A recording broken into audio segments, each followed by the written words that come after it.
चाहूँ ये टूरी समधिन वो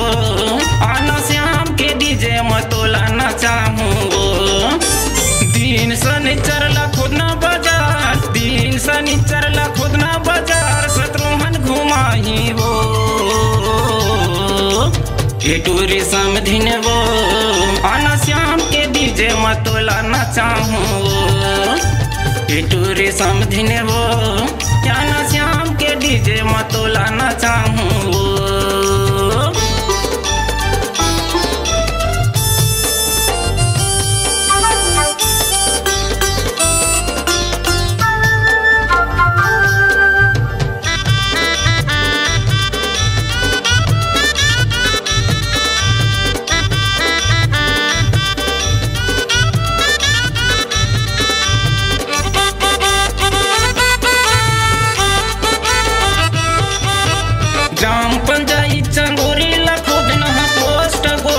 पाटे वो थाना तहसील कोटा पर थे जिला हवे बेलासपुर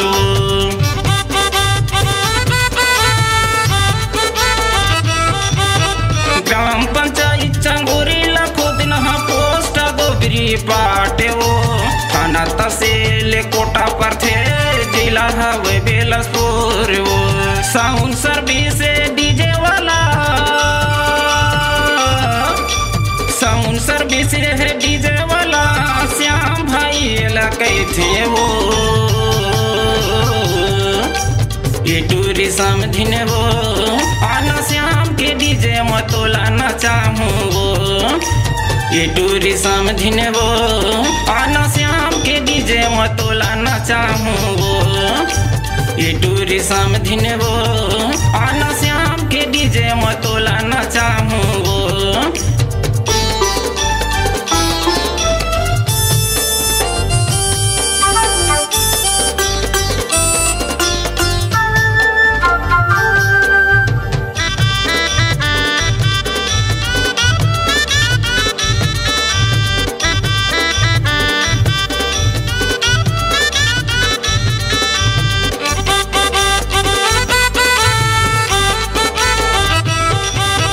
जगह जगह जाते श्याम भाई डीजे ला बजाते वो टूरी टुराई और संगी जमुरिया झूम के वो नचाते वो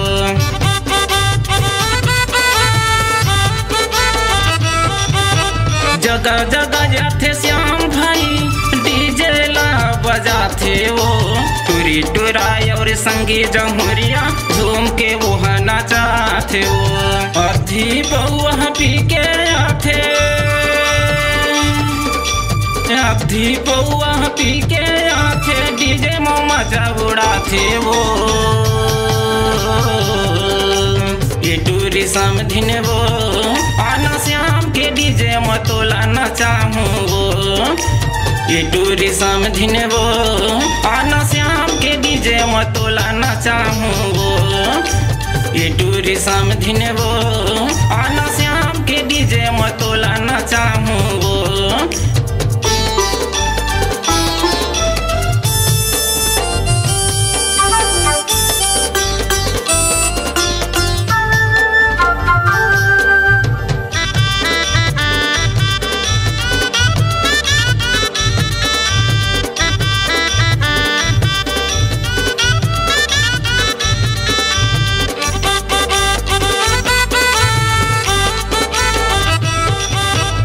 अटल कुंवारी हवस गोरी महू तो हम कुंवारा वो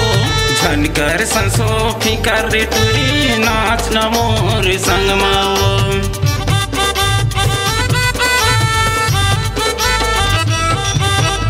अटल कुंवारी हवस गोरी महू तो हम कुंवारा वो